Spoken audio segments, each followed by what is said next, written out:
taste the pile of Africa. Hailing with a 256, it's in my blood. That's a gem where the mountains rise. With stories untold, the tapestry of cultures unfolding, so vibrant and bold. A symphony of stars, a celestial light. The drums beating, echoing through the night, just like a beacon of light. A reflection that's coming up from the Nile. I'm flowing straight into the heart of Africa with timeless stories untold. Sup, dog? So excited to have you on the podcast. I think it's been Likewise, man. Thanks a again. long time since we wanted to do like a podcast. I do this, the Ugandan Boy Talk Show. People who are tuning in because of Nathan, he's my workmate, and I'm from Uganda. He's from America. He's rocking the Ugandan Boy Talk Show. Dude, I had to wear it today. Dude, thanks for support. Well, Dria's got her own Yeah. as well. That's my daughter. Yeah. As you know. Whoever's watching doesn't know. But Yeah. my daughter's got the matching one because you got them to us in like a week, if that. Yeah, I think it was right before I even went to Uganda when I got those for you guys. How is life, man? Dude, honestly, it's been really great. It's been overwhelming. I'm excited that we get to do this, Yeah. dude. I feel like I'll get to know you a little bit more. You'll get to know me a little bit more. But this is really great, man. Yeah, I like you when you said I'll get to know you a little bit more. For the listeners, I work with Nate. We work together. He's my workmate. We've had like conversation here and there, just a little bit about life and stuff. But I wanted to have you on a podcast. We might talk about work a little bit. It might come up somewhere. But I have a few stuff that I prepared for you. But also, like, since it's your first time on the podcast, I wanted my listeners to get to know you a little bit more. But you mentioned about your daughter. So Yeah, Nate is of a course. father. Dude. Yeah, I'm an open book. But speaking as a father, you're also you're a newer father than me, which, of course, as your audience knows, you've got your little baby girl. It's hard. Yeah. It's tough, but she's 4 now. Mine is. I was 19 when she was born, so it was a lot of stress, a lot of anxiety, and being a young developing person, I think that I learned to deal with stress in a really crazy way. Like, I thrived in stressful situations because of all of that stuff going on when I was so young. And it's made me a lot stronger today, but when things aren't stressful, I'm just spaced out. Right. I'm like so distracted from everything. It's weird, but she has changed my life for the better. That's amazing. And I remember one day at work, I got to talk to you. I was like, hey, let me just ask this dude, how is he doing? Because I know we had a nickname for you.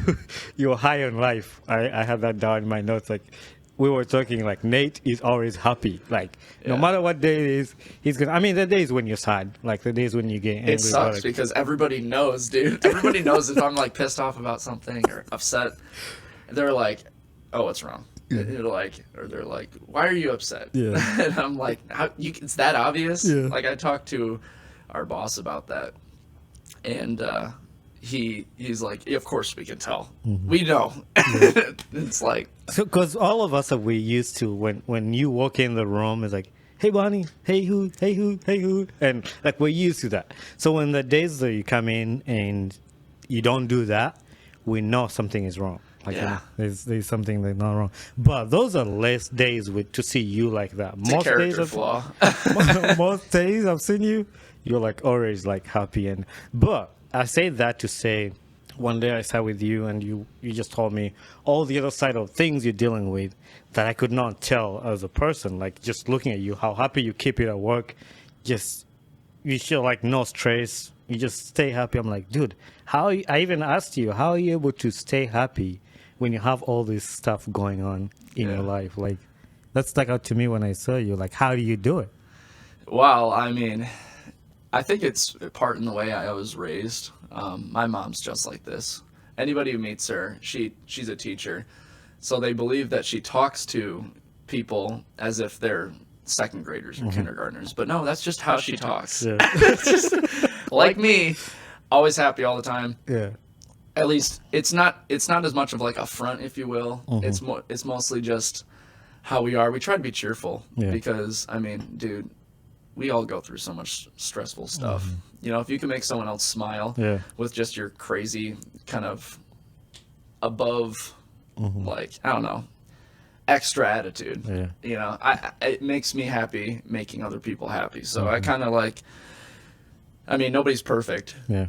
I just try my best to, I don't know, maintain a positive kind of like environment around myself and put that on other people to help them, you know, be I more like cheerful. that. I like that you put your stress aside and just know, like, hey, I'm going in this environment where there's other people that might be going through different stuff. Yeah. And I don't need to bring my sadness here because there might be somebody there who needs a little bit of motivation.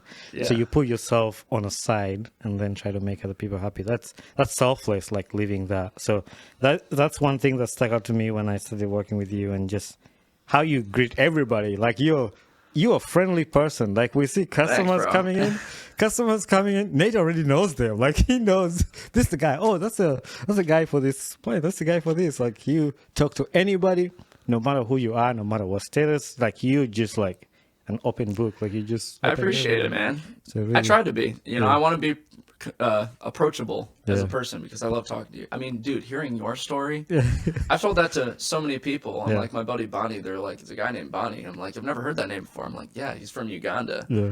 And man, his story's crazy. So you got here when you were 21, right?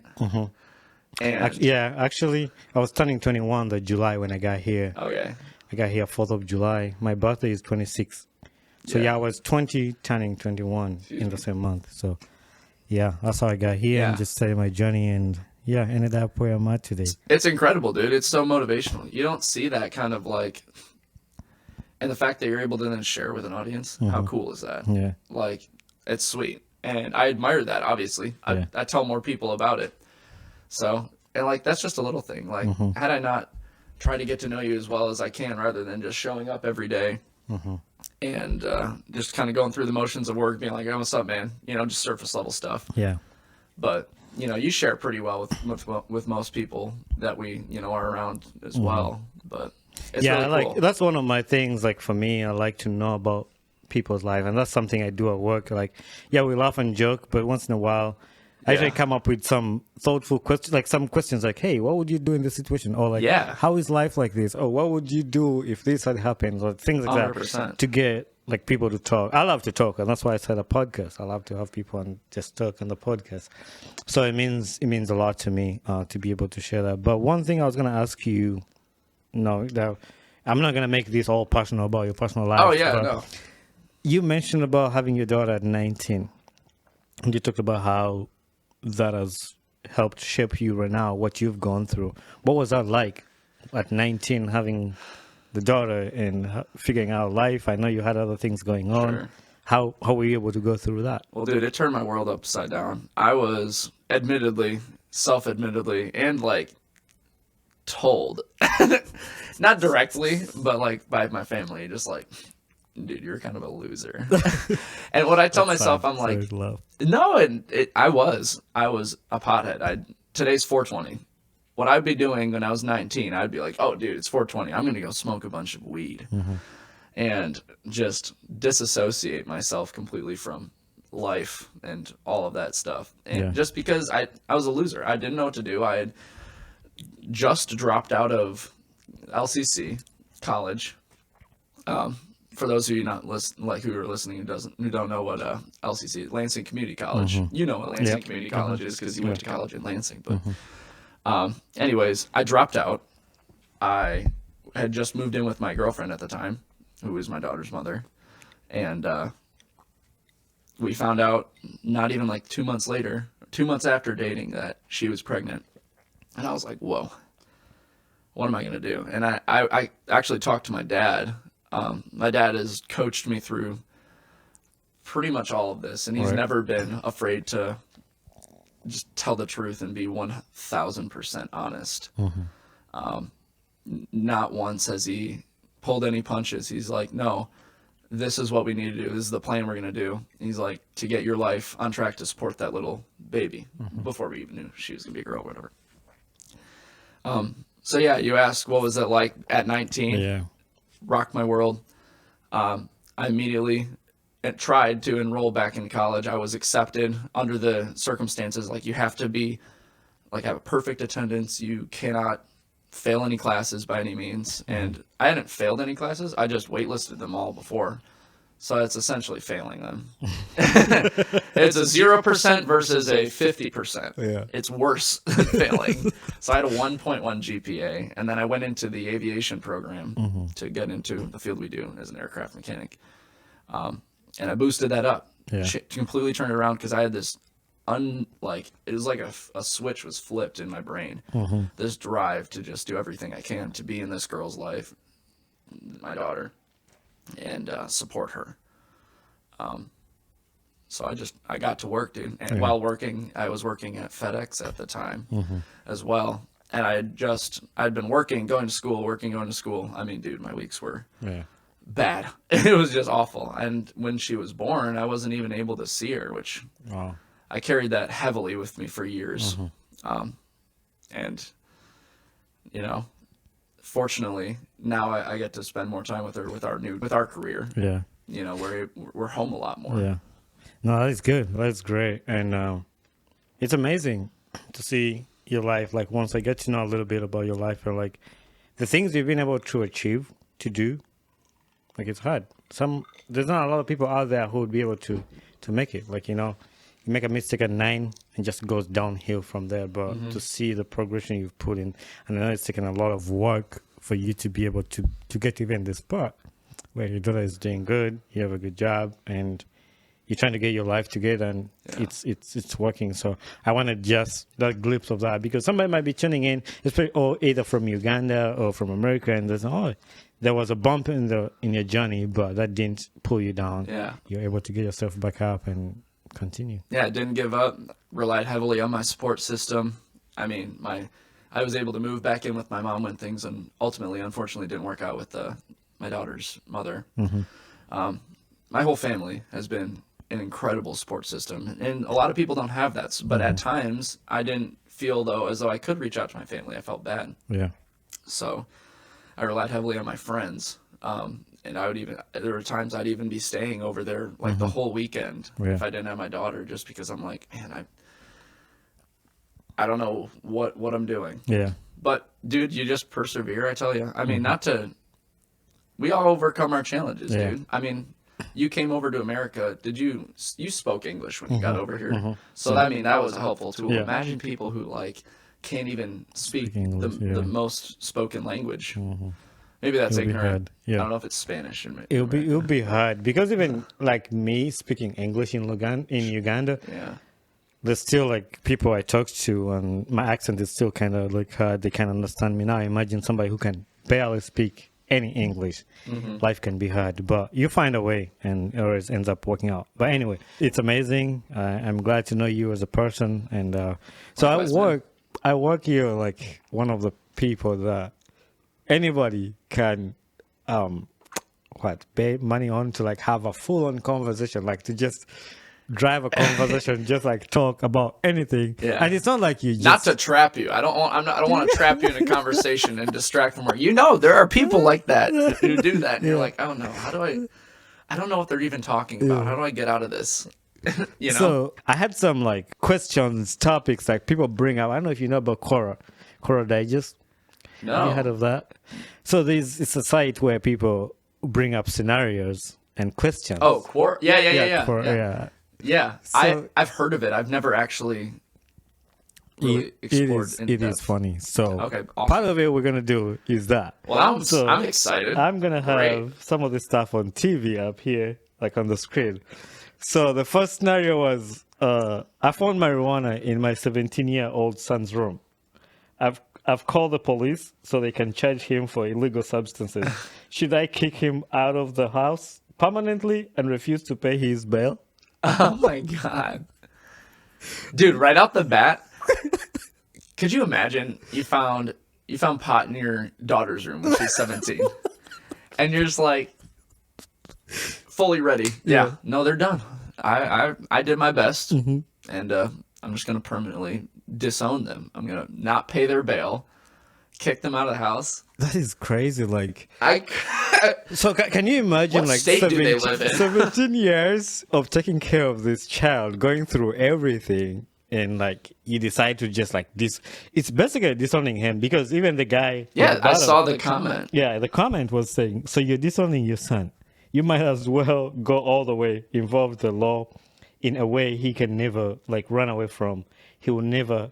He will forever hate you for that. No point of care." I didn't get the full on like answer, Right. but literally. Yeah, why would you do that? It's like you can teach a lesson without like crucifying someone. That's why you're his parent, or you're his dad. Yeah, for jobs like that. Exactly.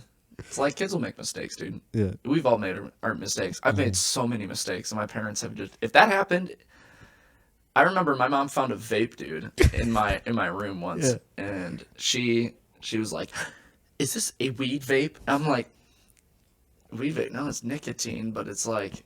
I was 18, so it was legal in Michigan at the time. I quote because now it's not. It's 21. Okay. But even then, she's like, "Not in my house. Like, how could you do that?" And she took it and like hit it. It didn't really stop me, but I'll never forget because she's like, oh, she was so taken aback at this like betrayal of her son. I don't know. I feel like every kid's dealt with that at one point when they're growing up. And I feel like as a parent, you should know. Like, if it was weed, that'd be funny. I'd be like, how? Yeah, and refuse to pay his bill. At least I agree with him. Like, okay, take him to the police. Maybe he'll get disciplined. After the time, bring him back home or do pay his bill. But like, why do you even pay his bill if you're the one who took him to the police? You know? Yeah. Or if you know any police officers, dude, you could have them talk. That actually happened to me too. I won't go into great detail on the subject, just because of the familial repercussions. But I had a talk with somebody who was a police officer, who was a family friend, and he was like, pretty much, you tell so-and-so that you tell your mother that you smoked weed or I will. And it was like, oh, no. Nobody wants to be in that situation. So maybe that would have worked better, though, in that instance, you know? Cause, I think there's better ways of dealing with it than taking him to the police. Taking them to jail. It's like disowning them, that's basically disowning them, like the guy said. Yeah, so I got another one. Uh-oh. So this guy was asking a question. He says, why are minors legally allowed to buy vanilla extract, peppermint extract, lemon extract, cooking wine, kombucha, and hand sanitizer when they contain alcohol and they can be used to get drunk? Dude, it's that hand sanitizer you got to look out for. I don't know about lemon I didn't know that stuff had. I guess it does technically have vanilla, not vanilla. It has alcohol in it. Could you imagine just sipping down some vanilla extract? Somebody was telling me that you would die before even you get drunk out of these things. Dude, I saw a skit that Friday Beers did on hand sanitizer. It was like they were all drunk drivers or something. Yeah. And the only way for this crazy monster. It's crazy. They're hilarious. But this monster, for it to not see you, you have to be drunk. And this dude just drinks hand sanitizer. And at the end, he's like, he's too drunk. But I didn't even know you could get drunk off cooking wine. I thought it had too much salt in it. My dad used to work. Aftershave lotion. He said, my dad used to work with a guy who was a hardcore alcoholic. They were doing construction job in a dry town in Michigan. Wow. There's a dry town in Michigan? I don't know where Dude, I bet they're unhappy. A dry town in Michigan. Where could that be? I don't even know. A dry. What do you mean by dry? Maybe on the east side. Dry, so that means they don't sell alcohol. Oh. Or maybe the whole town just doesn't drink. Maybe it's really religious. A dry town? I've never seen a dry town in Michigan. I live in Skoda, and I think there's Skoda breweries has everywhere here. Every small town in Michigan has a liquor store or something. A liquor store, a bar, and Dollar Tree. A dive bar. And Dollar Tree, Family Dollar. No, Dollar General. Dollar General, Family Dollar, Dollar Tree. Yeah. And maybe a family fair if they're a bougie or small town like Vicksburg or something, you know. I don't want to put that out there as Vicksburg being a bougie town. It's a cool town. Vicksburg? It's a small town. Vicksburg. Where's that at? It's by Kalamazoo. It's kind of a country town. It's nice, I think. I've only been there once. Yeah, I don't know. Now that I know what dry town means, I don't know if there's a dry town in Michigan. Nah, I've not seen one. I would guess maybe in the UP, if anything. UP, It's like a different country up there. Maybe they make their own alcohol up there. So they found this guy passed out in an empty room after a few hours. He had bought a couple of bottles of aftershave lotion and chugged them. Lotion? Could you imagine just drinking some lotion? Be like, yeah, I'm going to go knock back a few bottles of lotion with the boys, dude. Oh, my God. That sounds horrible. That's horrible. And he says, with the exception of kombucha, which hardly has any alcohol in it, you cannot drink any of that stuff. I mean, you could, but the flavor straight from the bottle is so bad. You would struggle getting past your lips. Yeah. And then they say they don't believe me? Then try it. Go get yourself a bottle of flavored extract and try to drink it. You won't. And cooking wine is full of salt. You won't drink it. Hand sanitizer, just stop. Dude, imagine coming down, like you weren't allowed in any, because I briefly worked in Speedway, because I at one point did have 2 jobs, because I thought that's what was most needed to, going into fatherhood. And I worked at Speedway and then an audio installation shop. All that aside, at Speedway, there were some real alcoholics who would come in there, man. And they wouldn't buy like hand sanitizer. They buy those tall boys. And eventually some of them we had to like ban from the store. So on occasion, sometimes they'd come in and buy just things of hand sanitizer sold at Speedway. And we're like, what are you buying this for? Like, dude, you didn't drive here, dude. So buying hand sanitizer, is it like because it's cheaper than buying alcohol? I think it's an alternative because you don't have to show. Maybe, I don't know. You don't have to show an ID for it. Oh yeah, because we're talking about like minors. I don't know if they're making their own little potions, dude, or some hand sanitizer. Be like, yeah, it's a craft hand sanitizer, dude. Can you imagine just drinking sanitizer? So this, before even I pull this picture out, what was the most shocking image you've ever seen? Like, dude, if I'm trying to think, not great. Dude, those Live Leak videos, I mean, back in like high school, people that I would like associate, like some of my friends, they were more acquaintances because I don't talk to them still. Like out of high school, they were a little younger than me. Dude, they loved going on those like Live Leak websites and being like, yeah, check this out, dude. Have you seen this? And it's like, have you heard of 2 girls in 1 cup, dude? No. Yeah, well, don't explore that idea any further. I'm gonna tell you that right now. It's disgusting. It's horrible. Yeah. You can ask some of the guys about it at work. Maybe they'd know. Yeah. They probably would. Yeah. Especially anyone who's been in the military, I feel like probably knows about some of that. I know a lot of them who have been in the military. So yeah, that's my next question. After they see this podcast, obviously. Yeah. Well, they've all seen it, I'm sure. It's bad. If I could think of the most shocking image I've ever seen, that's up there. Dude, it's not good. It's like, I'm not happy to have, it did not make my life any better. It made it worse. Those Live Leak videos, they're just, it's like, I can't even think of. It's bad. I don't want to disclose what it is, but it's not good. It's basically just. The listeners will go find it out on themselves. Yeah, I feel bad now because I'm like, oh yeah, go check it out. I'm not gonna tell you what it is. You won't be happy. Yeah. You will not be happy with what you find. Do not look it up. It will make you. If anything, there's a iceberg video that this YouTuber Wendigoon does on just like the scariest stuff. All of that is on there, but it's at the bottom of the iceberg. Okay. It's like basically illegal stuff, like death.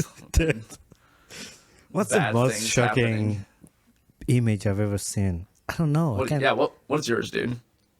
I don't know. I can't think of, like, I didn't even give it time to think about it, but most shocking. Dude, since internet dropped, there's been just, you know what I mean? Like, the whole World Wide Web. Yeah. That was just an invitation for all those terrible people to put horrible things on there. Yeah. So I feel like, I mean, since you were growing up, the internet had just become a big thing. Yeah, I mean, just became a big thing for me because I mean, I'm only 24, but when I was young, like it was a big deal when we got a computer, that worked. I think it will be different for both of us because like in Uganda we didn't get computers till you guys had computers. Like you guys might have had computers for like 5 years before we got computers in Uganda, or like you guys might have had internet 5 years before we got in Uganda. So it was always like a little behind on stuff, and that's why I think some of the stuff, like I had a problem here when people would talk about stuff. Even today, like you guys will talk about something at work, or like a line from a movie, or like pop something, culture references, and like I have no idea because like I'm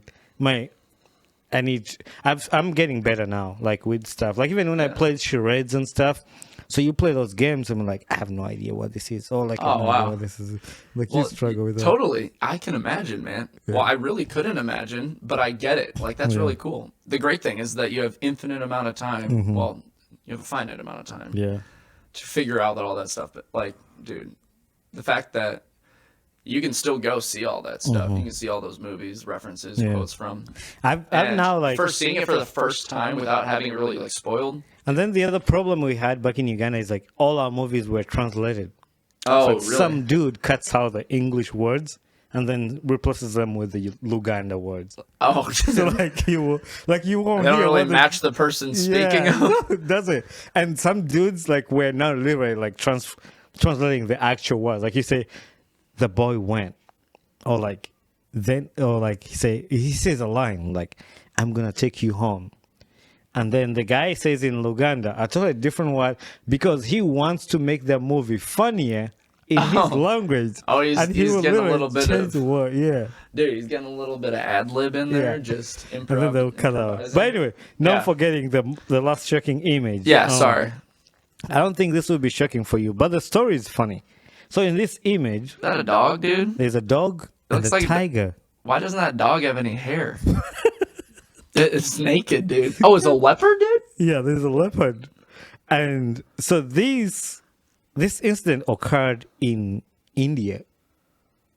So there was a leopard chasing the dog, and we're actually we'll read the story because the story is funnier. Okay. But go back to the picture. I want you to memorize the picture. So there's a dog, there's a bucket. It's in the toilet. So actually that toilet is like the same kind of toilets they have in Uganda. You just squat on that thing. A squatty potty, dude. Yeah, They've got those in Japan, I think. I remember learning about them in high school. We squatty have potty. them in Uganda. And that's what people use. You just squat that. Leave around the ones we have and at then the work. bucket, dude? Yeah, there's a bucket. So if you notice the plumbing by the leopard, there's no sink. It's just a tube. So there's no water flushing the toilet. So that's why there's a bucket. You imagine opening that door, dude, just walking it, and you're like, yep, it's just closed, it's occupied. The purpose of that bucket is for you to collect water. Like after you do it, and then you flush. Because there's no flushing anywhere. My. And that's a lot. That's why it is back in Uganda. Wow. Just giving you a little history. But the story of that picture. So the leopard was chasing the dog. And the dog entered the bathroom through a window. The bathroom was locked from outside because some places they lock theirs because they don't want people to use them. Right. The leopard came in after the dog and they both got trapped in the toilet. So the leopard also got in through the window. When the dog saw the leopard, it panicked and sat quietly in a corner. He did not even dare to bark. Although the leopard was hungry and chased the dog, it did not eat the dog because obviously the leopard is stronger than the dog, so it would eat it. He could have had dinner by jumping the dog, but the two animals were together in different corners for almost 12 hours. During these 12 hours, the leopard was also calm. The forest department zeroed in on the leopard and captured it with a tranquilizer dart. You know those things they shoot? Oh, yeah. Now, the question is, why didn't the hungry leopard tear off the dog when it was easily possible? Wildlife researchers answers this question according to them. Wild animals are very sensitive in their freedom. So that is like the reason why the leopard didn't eat the dog, because it was also scared. So they were both scared. They were scared of each other. Yeah, they were scared of each other. Which is crazy because the leopard's like twice its size. That dog, have you ever seen the Harry Potter movies? Uh-uh. Well, for anyone watching, if you've seen the third Harry Potter movie, that dog looks like the werewolf. Professor Lupin, here, scroll up to it. You can see, dude. Can you look it up on there? I don't know if I could show you, dude. Here. I think I can look it up on here. I think so. Okay. I promise you, it's uncanny. My brother, my oldest brother, that was one of his like biggest fears. What are we looking up? Werewolf Lupin. Google. Oh my dude, see, God. I told you, he looks just like him. Scary. It's freaky, dude. Ow. Just a hairless dog, dude. Ow. Dang, yeah, that's Dude, uncanny. See? It's the exact same. yeah. So if I were the leopard in that instance, I would be pretty afraid, dude. That dog basically looks like a werewolf. Yeah. Maybe that's why the leopard didn't eat it, because he got scared too. That leopard seen Harry Potter, you know. He too was afraid. I don't know. Oh my God, yeah. Uncanny parallel. All right, so we move on to another one. If your car is stolen, and then you just so happen to stumble across it parked in the street, are you legally allowed to steal it back and then and there without calling the police or anything? For sure. I feel like I'd still report it stolen though, right? Like, wouldn't you? I mean, I think you have already reported it stolen, but you see it on the street.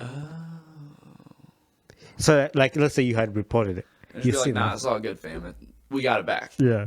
If I have the key to the car, I'll drive it back home. Right. And then see who comes to pick it up. Is that illegal?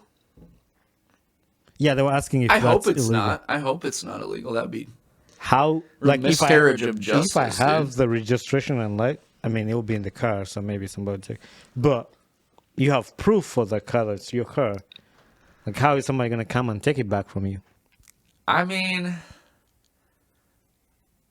yeah, that should be totally legal. Let's see what the guy said. Let's see what Let's they see say. what Tara said. Feliciano, dude. Yes, you can. My cousin had her car stolen while at work.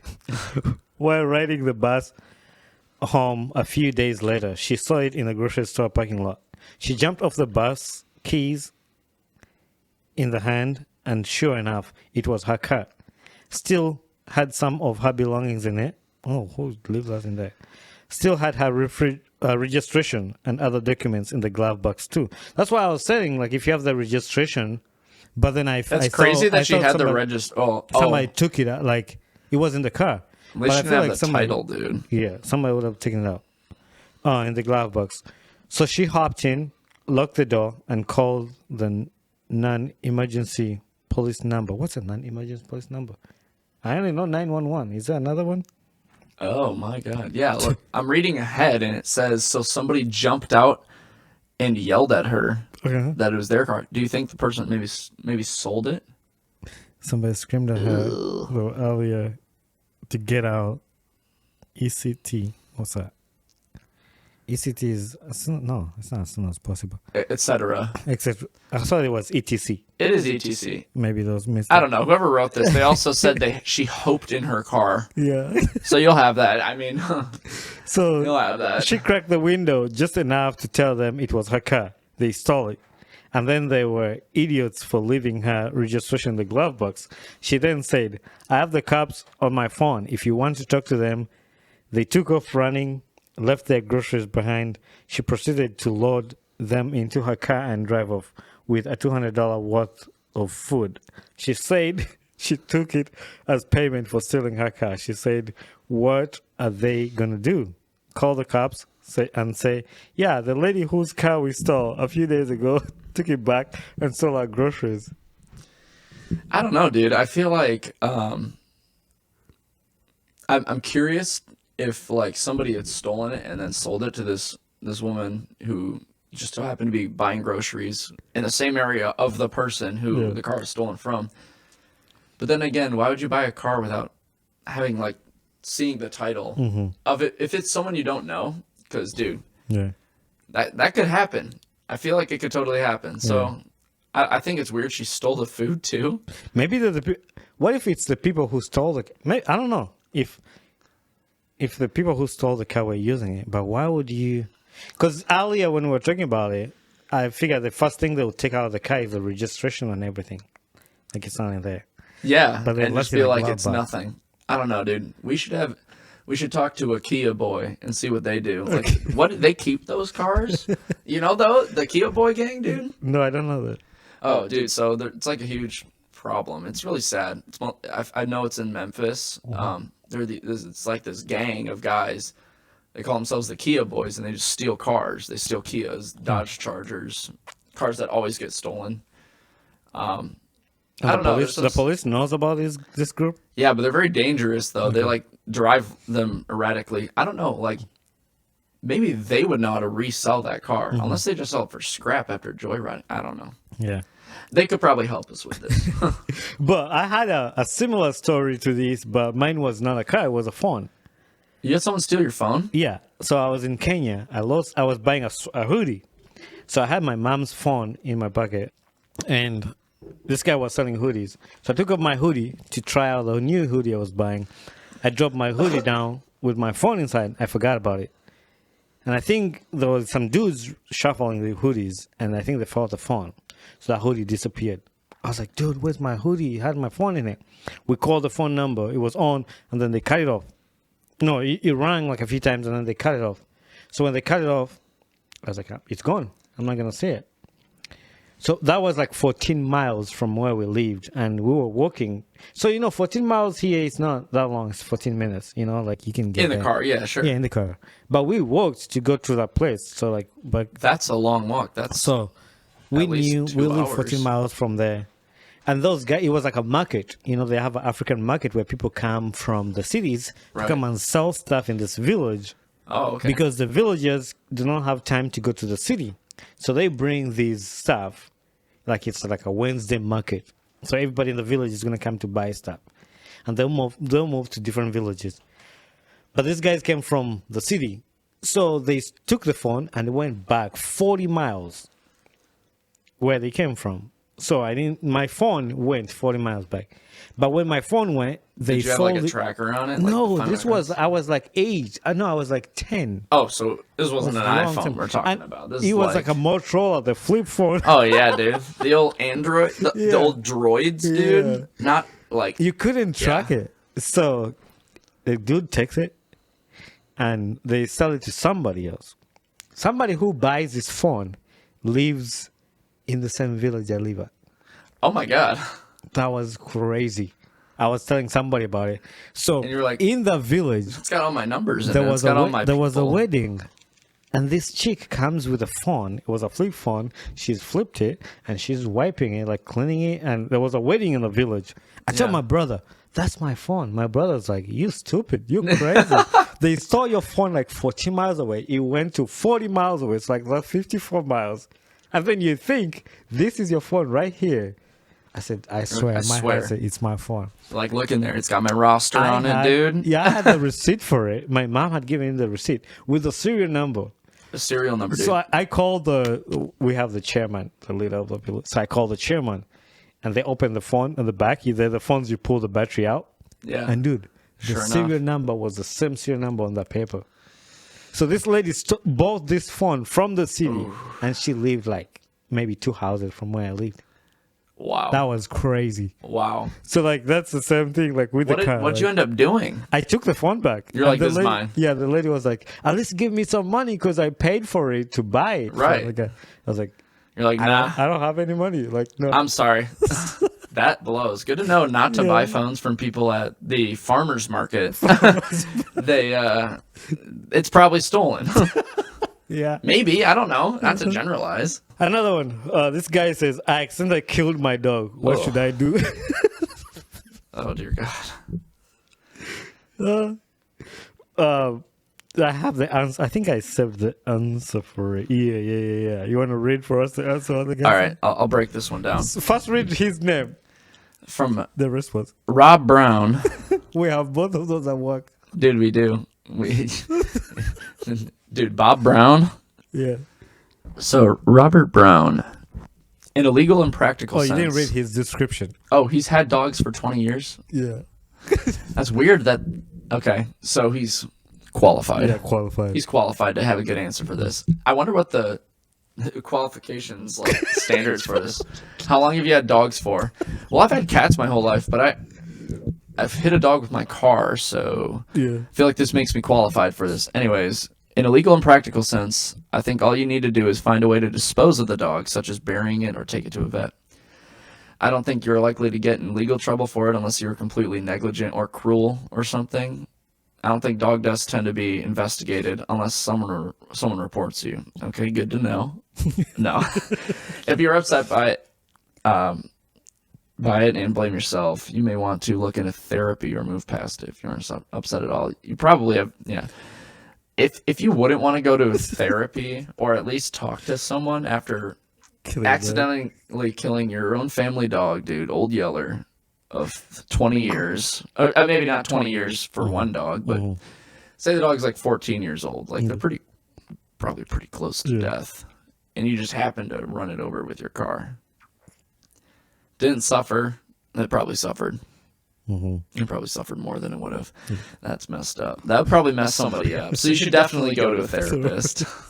Have you ever had a dog? How accidentally he killed it. You have a dog, don't you? No, I don't have a dog. I have a cat. You have a cat. What's your cat's name? Juniper. So imagine Juniper was a dog. And you've had Juniper for how long? We've had for maybe 2 years. Okay, imagine you had it for 6 years or something. Okay. It's like half in life. You know, it's doing all right. You just smoke Juniper. You're playing with a lawnmower. Yeah.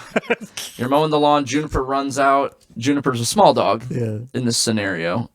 Runs out, goes right through your lawnmower, and just gets up.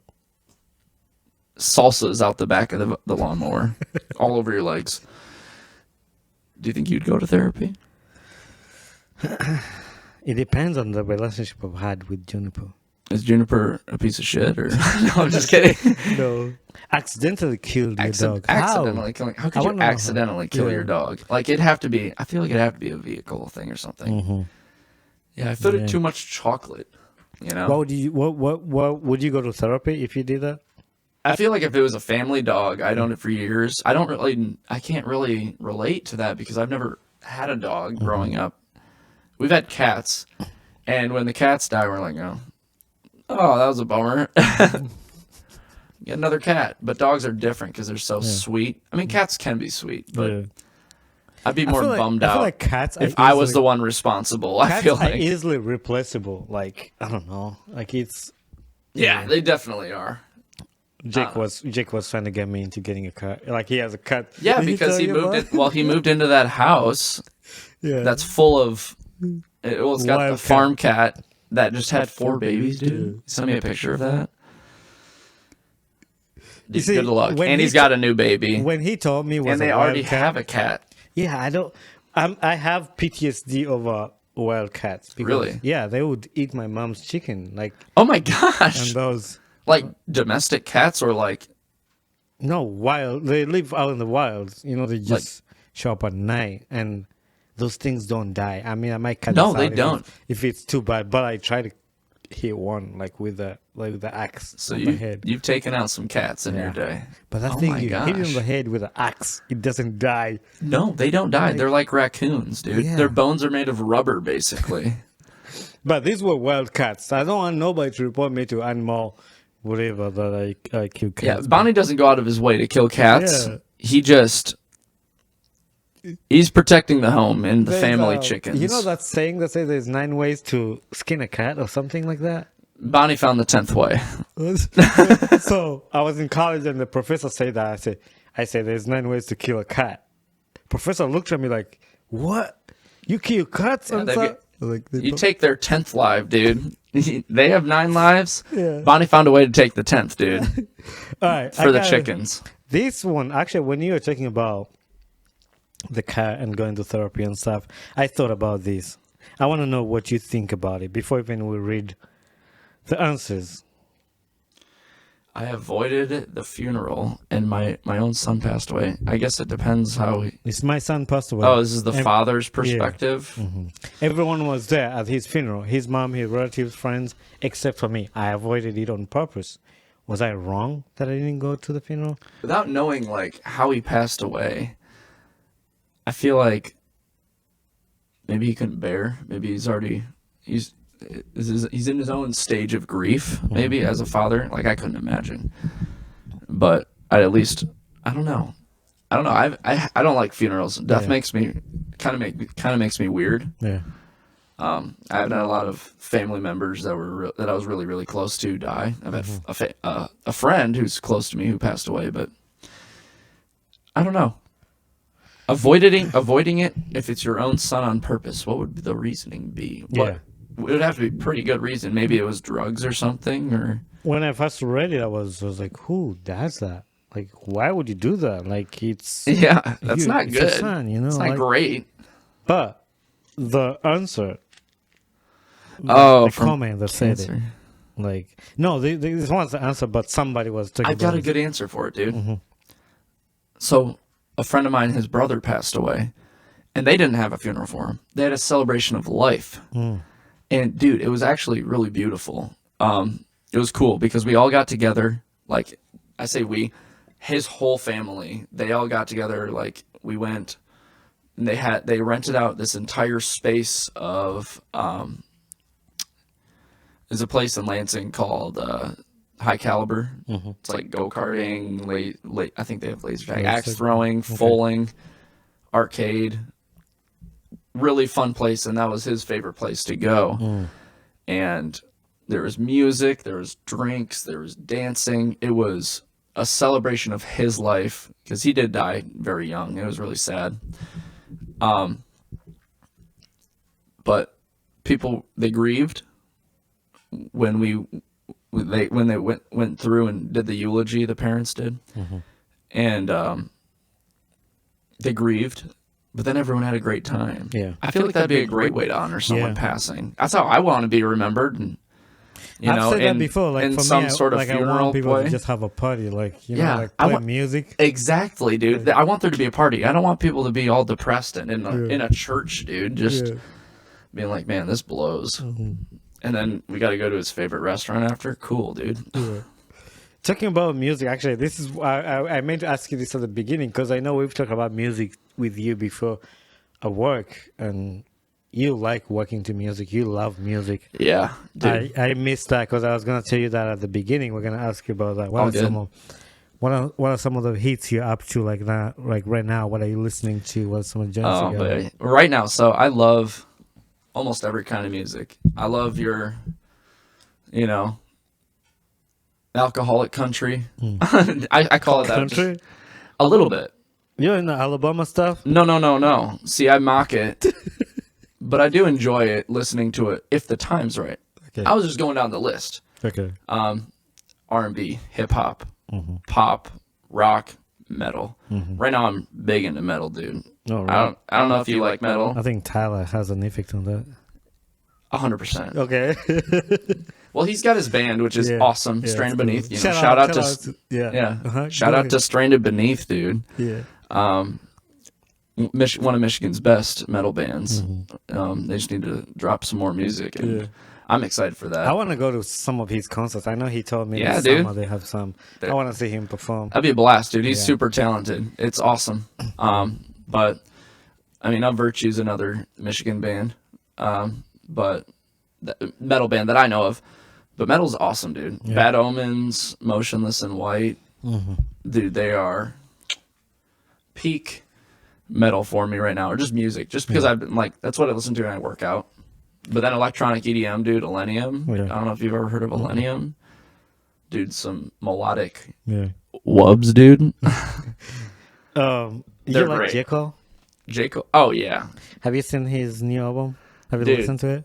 His new album's great. Huntin' Wabbits, dude? Yeah. Or isn't it Huntin' Wabbits? No, I think his new album was the one he was dissing. I think he has a song dissing who? Doesn't he diss Kendrick in it or something like that? Kendrick Lamar. I just love the song Huntin' Wabbits because it's he samples from this dude Meat Canyon on YouTube. Meat Canyon makes some really disturbing cartoons, but he's hilarious. Yeah. He's just a genius. And I think it's on that album, dude. It's Huntin' Wabbits. Might delete later. That's the new album. Dude, right at the beginning he goes, God damn. I like J. Cole. It's I like so Cole. funny. Yeah. It's so funny. But Anyways, I listened to that album like I didn't know like much. I found a few songs I can relate to, but yeah. so like, what's your favorite song off the album? Is it the one where he's dissing Kendrick? Of his no, actually, I didn't even find the song he was dissing Kendrick. But What's their beef even about? I didn't even look to do research about it. But I brought J. Cole because I like his lyrics. Like I think he puts time in it. Oh yeah, dude. J. Cole is probably, between him and Kendrick, I mean, they're probably some of the greatest rappers. I need to do research on what the beef is about. Like what kicked. Oh yeah. Well, I feel like people constantly have the debate about who's like the greatest rapper of this generation or whatever. But would Drake be a rapper? I feel like Drake's more pop though, right? Yeah. I mean, Drake's pretty. I like Drake. He's awesome. He's got some hits. He's a rapper for sure, but his music's like poppy, right? Yeah.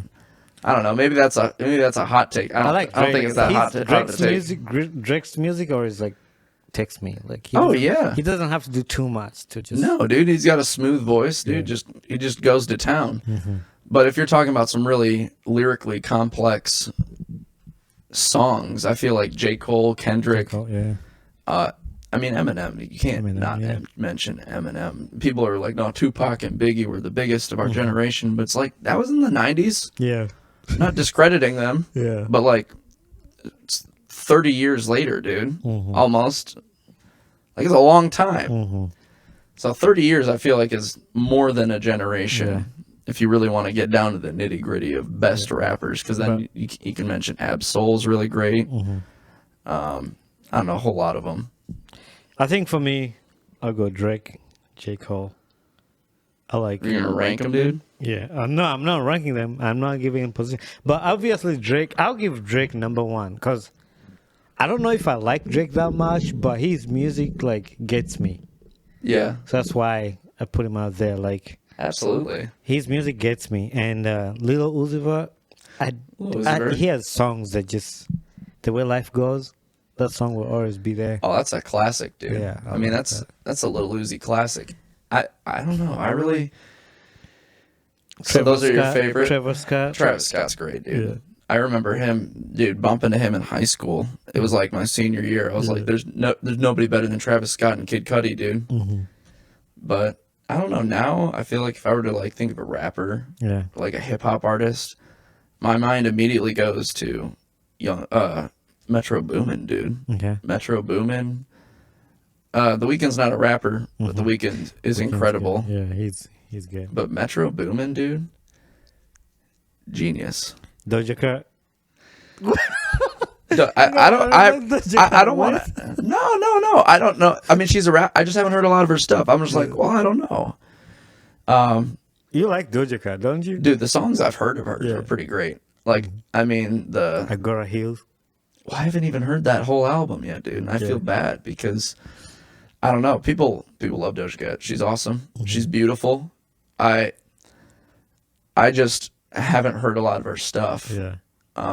You know, like I loved the Need to Know, Woman, dude. Those are classics. Yeah, Woman's good. Those are classics, dude. SZA.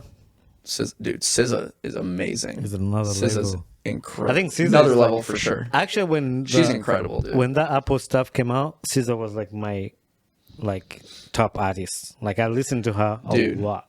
What's that album called? It's called. I can't remember off the top of my head right now. SOS. I've got SOS. I've got brain fog. SOS. Yeah, it was SOS. I blame COVID at some point. Dude, SOS is such a good album, dude. Dude, Snooze, like, Kill Bill, Blind. Cool. Those songs are great. What's the other one? It's a Benny Blanco produced song. Nobody Gets Me. Yeah. Benny Blanco's awesome. You know him? No. Dude, the guy, he and Selena Gomez are dating. He's produced a bunch of stuff. He's insanely talented. But yeah, I don't know. You'd have to look him up. Yeah. He's sweet just in what he's produced. Anyway, let me see what time we're in on 1 hour. So we're going to wrap some of this up, but I'll see what we got left. Yeah, so we can just wrap it up with music. Yeah, I like Caesar. My female artists, like, yeah, Caesar. I like Miley. Dude, Cyrus. yeah, Miley Cyrus is awesome. Yeah. She's great, dude. You know that JoJo Siwa thing going on, dude? Siwa. Yeah, Jeremiah was telling me about it. So weird, dude. Super bizarre. First of all, she totally stole the song from someone. This song, she's coming back. She's like, I'm going to reinvent gay pop. Yeah. And it's like, well, hang on. That's been around. Yeah. There's hundreds of artists who do that already.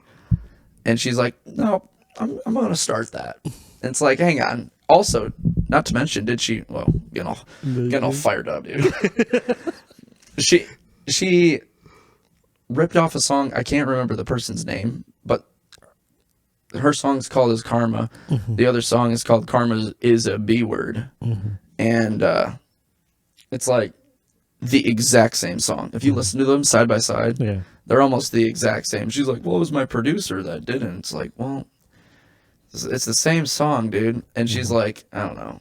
I feel like she really wants to be like Miley. Mm-hmm. And nobody can be like Miley but Miley, dude. Plain and simple. That is true. You mentioned something about country. So you give Jeremiah crap about country music or what? Cousin loving country, dude. Cousin love country. I only do that because he makes him mad. And it's so funny, dude. No, sometimes there are days when country hits good, like when sure. they're working, like, you know. It's got to be the vibe, though. Yeah. If you're just vibing to country, it's like, I don't know, dude. Yeah. For me, I can't stand classic rock because people overplay it. Yeah. If you overplay country when the time's not like right, I feel like, I don't know, dude. I can't get behind it. Unless it's Zach Bryan. Zach Bryan, dude. Zach Bryan's good. He's great. Noah Khan, dude. All right, we're gonna wrap this up because I've had you here for over an hour, but no worries, I'm gonna ask you 3 last questions that I ask people. Actually, I was thinking about the other day, like, you're the second I don't want to say it, like, white boy on my podcast. Dude, like, represent Caucasian yeah. persuasion, dude. I'm just kidding. No, I was gonna say I don't see color. I was like, no. But I have 3 questions I usually ask people when they come to the podcast. One of them is, what's a life lesson you've learned in life to this point? Dude, if you say you're going to do something, do it. Follow through to the best of your potential. Honestly, I've had people tell me, they're like, most of the things you do, that you say you're going to do, if you truly mean it, you really do it. Mm-hmm. Don't be a flake, just if you say you're going to do something, commit to it. And to the best of your ability, I mean, things happen, but try and just commit to your word at least. Mm-hmm. Make your word gold. I mean, perseverance, never give up, all that stuff. I feel like people will always preach that, especially those weird, like, finance influencers. Mm-hmm. But really never give up. I mean, if you put in the time, and that's been reminded of me because I'm a very impatient individual, and it's not the best trait. Mm-hmm. You got to have faith in your leaders and the people you look up to. And if they're telling you, just anyone, this could be anyone, if they're telling you, just keep doing what you're doing, keep working on being your best self, put in the time, it will absolutely be worth it. I found that to be true. Yeah. I mean, already in my life, I found that to be true. Between that and committing to things. That's good. Actually, that reminds me, you've been working out. How's that going? How's the gym life? Dude, gym is great. Yeah. I love going gym. Didn't I try to get you to go? I was like, Bonnie, you hit gym. I know you. I know you bike. You've been trying to get me like do stuff. I want to get back into it. It's good. It's good for your body. The key is just start doing it, dude, and sticking with it. I have the Peloton thing, but I've been too lazy to. Peloton's great. Mm-hmm. The only thing that I wish that Peloton. The only thing I don't love about Peloton, I guess, is that it's different from like actually going out and riding your bike, exploring, getting lost a little bit, and just exploring like trails around you. You get all trails or something. I feel like Peloton was made for people like who live in New York City. Yeah, or people where biking isn't as doable. Yeah, but you still want to get that cardio in. Mm-hmm. But I don't know. I mean, mostly they did it for have- longevity. So they have like the little screen they have on there. You can select like a trail. You can select like street. I've seen it, and it just simulates it, right? Yeah. Yeah, those are really cool. I mean, it's sweet, but dude, I tell you, once you get in, 60 days is a habit, 90 days is a lifestyle, and you just gotta tell yourself you have to go. Yeah. Think of your little baby, you know, and just be like, look, I gotta go. Mm-hmm. Promote that longevity of the body, be your best self. Yeah. I don't know. I mean, most people do it just to better themselves. Don't do it for someone else, do it for you. Mm-hmm. That's good. What's this was not part of the 3 questions I'm gonna ask you, but what's the best advice you've ever received from somebody? Dude, that's a juicy one. That's a good one. That's a really great question. Best piece of advice. Dude, I'm gonna say this. It's what taught me integrity, and because honesty is important, but owning it, dude. Own what you do, and I mean, this is what my dad told me. Own it. Just as you're growing up, own your mistakes, own your accomplishments, own it, and wear it on your shoulders. Be humble about it. Doesn't mean you have to be arrogant or flaunt any sort of successes. Dude, just own it in any way possible. I feel like that's one of my best things. Like the best things that has like kind of led me through life is like own up to. That also is like owning up to yourself. If there's something about yourself that you don't love or that you're insecure about, don't try to change who you are to get rid of that. Yeah. Own it and figure out how to love that part of yourself. Figure out how to get your mind to rely upon itself by owning it. That's true. That's a good advice. Just those 2 words, dude. What's the worst advice you've ever received from anybody? Dude, the worst advice. Ooh, also, I want to mention though, before I mention worst advice, some really influential people, dude. Simon Sinek and Professor Scott Galloway, dude. A lot of really great advice. I mean, I only say own it because I came from my dad, but Simon Sinek and Scott Galloway, dude, they have some incredible advice in just finding your happiness, finding your purpose, finding what really makes you, empower yourself, really. But worst advice, anyways, going back to worst advice, shoot. I mean, a lot of really bad advice is like from people just be like, you know what? You just gotta not care about what other people think. Yeah. And which is true, you shouldn't care about what people think, but if you don't care about other people and just care about yourself, like that's gonna make you kind of a loser. Yeah. That's not nice. Yeah, don't say screw everyone else. Yeah. That's just bad advice, you know. What gets you excited about life? Dude, living it. Yeah. Living the rest of it, dude. And just providing the best life for my daughter, providing the best life for myself and my relationships, my girlfriend and I.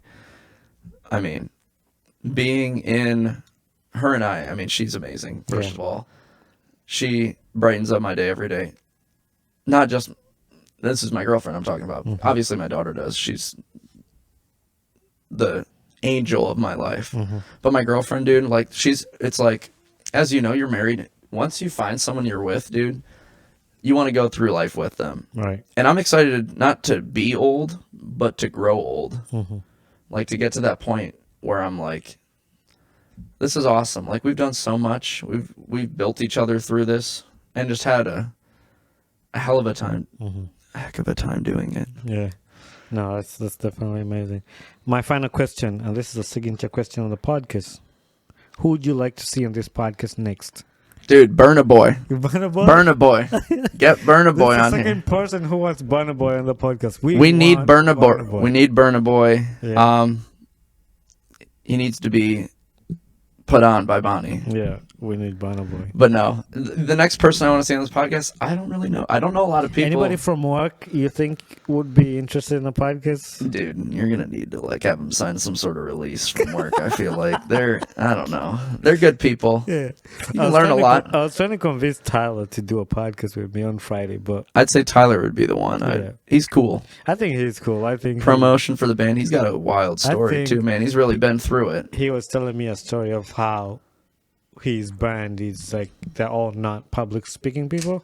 Like when they get to the point where they have to do like podcasts and like interviews and promotional stuff. Yeah, like he doesn't know who he's gonna represent because like dude, this will give him that opportunity. You know, he can try it out. He'd probably do great. Yeah, I think he's a cool guy. He's really funny. I was telling him that you don't, as a guest, you don't have to do anything. It's my job as a host to make sure like I drive the conversation and everything. So. And I feel bad. I came like unprepared. You even provided a delicious non-alcoholic beverage.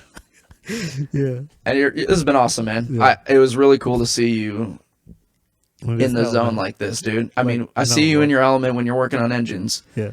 But to see you when you're in this element, this is really awesome, man. It's really, really, really cool. And I can't thank you enough, man. That's cool. I appreciate you doing this with me. I know we've always wanted to do it. I think it's great. I think people anytime will love it. I try to find something that's relatable to the people in the US because sometimes most of the stories I do is for the people back home in Uganda, so some people don't relate very well.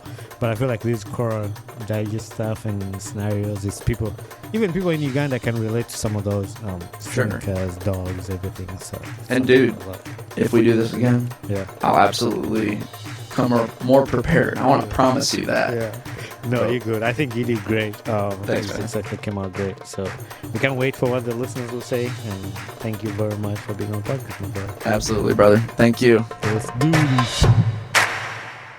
Hey there, my name is Bonnie Chibuka, the podcast host of the Uganda Boy Talk Show. Thanks for watching and listening to my podcast. If you enjoyed this episode, don't forget to hit the like button and don't forget to subscribe. Also, leave a feedback on this podcast because that's how we grow. Thank you very much and be blessed.